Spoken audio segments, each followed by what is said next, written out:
Members of the Planned Parenthood Action Council meeting, along with Representative Lynn Hemingway, conducted town hall meetings along the Wasatch Front.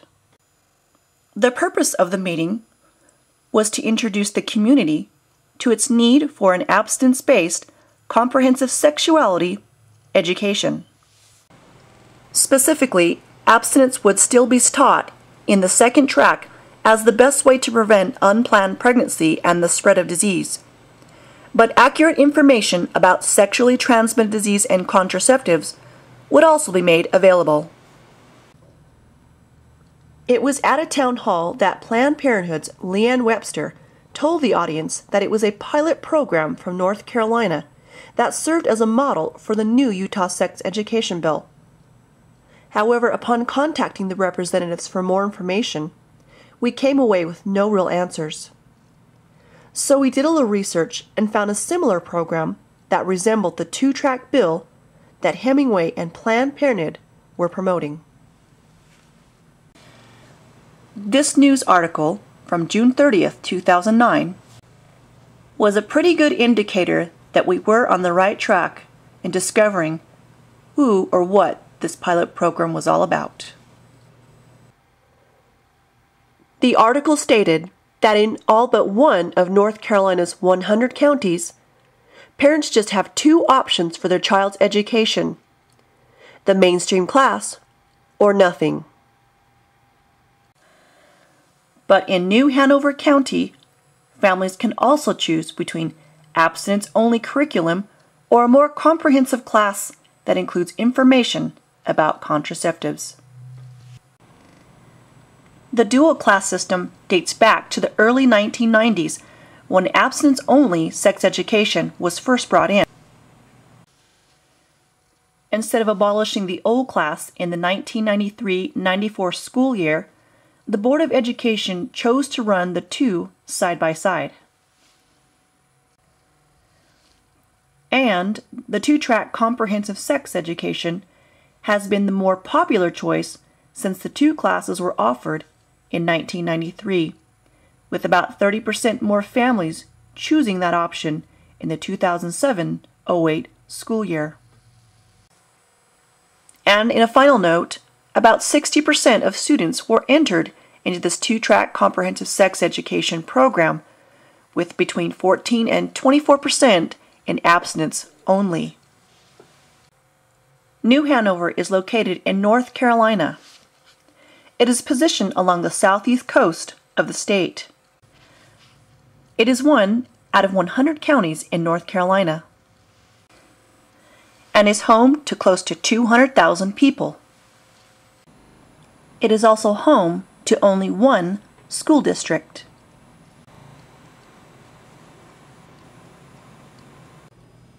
New Hanover County, beautiful and unique. But is its choice in sex education the pristine role model and example for Utah? First, let's take a look at New Hanover's pregnancy rates.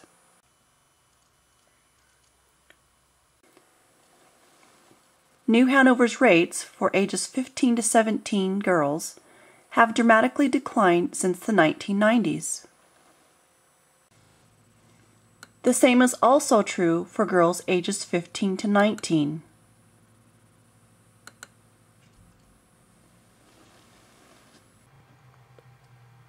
And this is good news. However, in fact, North Carolina teen pregnancy rates for all counties have steadily declined since the 1990s. For example, neighboring Pender. Its rates have also dramatically declined as well. And Pitt, located also in the eastern portion of North Carolina. But a question still remains for New Hanover. It's been about 13 years. And as unique as it is, should not New Hanover's teen pregnancy rate be at least 60% lower than its abstinence-only neighbors?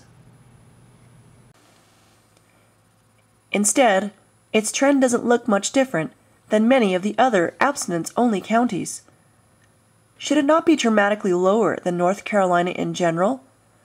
But in fact, its rate for girls ages 15 to 17 exceeds the state rate in the minority teen pregnancy category.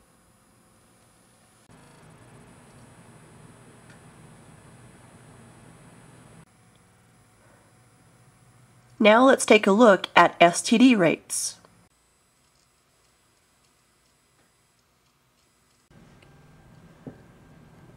According to the New Hanover County Health Department report for 2007, sexually transmitted diseases are on the rise in New Hanover County. Chlamydia and gonorrhea continues to be the most prevalent sexually transmitted diseases in New Hanover County.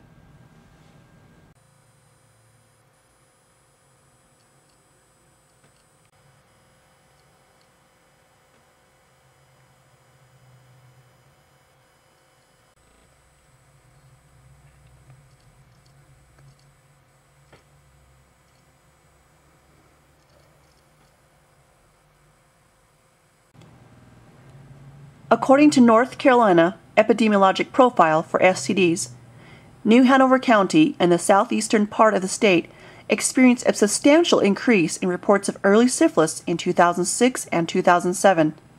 It was among the top 5 counties for early syphilis in 2007, with 35 reports.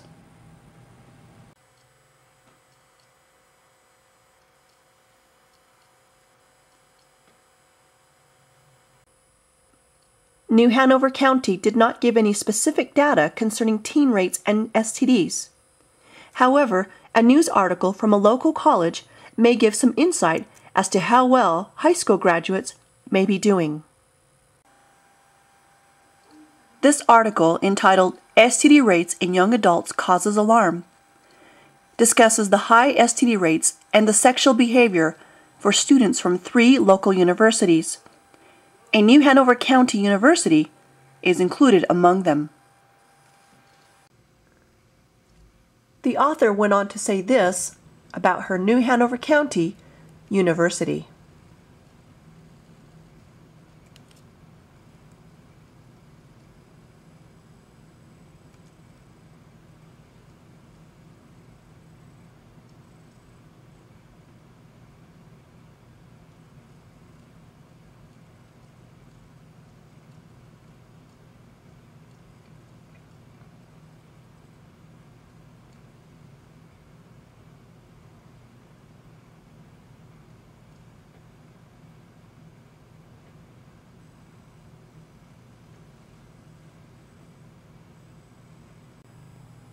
She also had this question.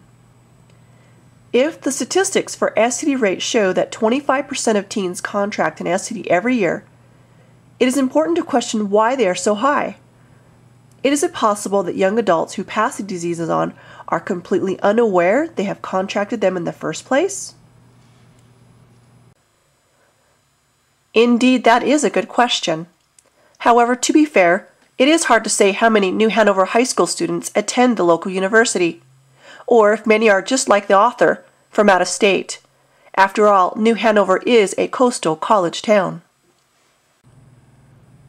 So to clarify, after 13 years of a 2-track abstinence-based comprehensive sex education program, is it possible that the young people of New Hanover County are unaware that they may have contracted an STD? Is the 2-track system effective?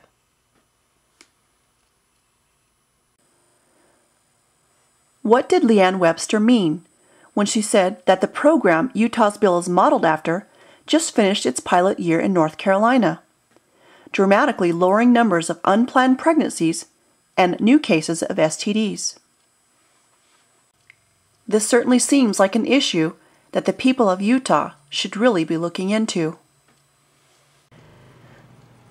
Or does the question still remain? Perhaps New Hanover County was not the pilot program cited by Planned Parenthood Action Council, therefore leaving us to wonder, who or what is that mysterious model?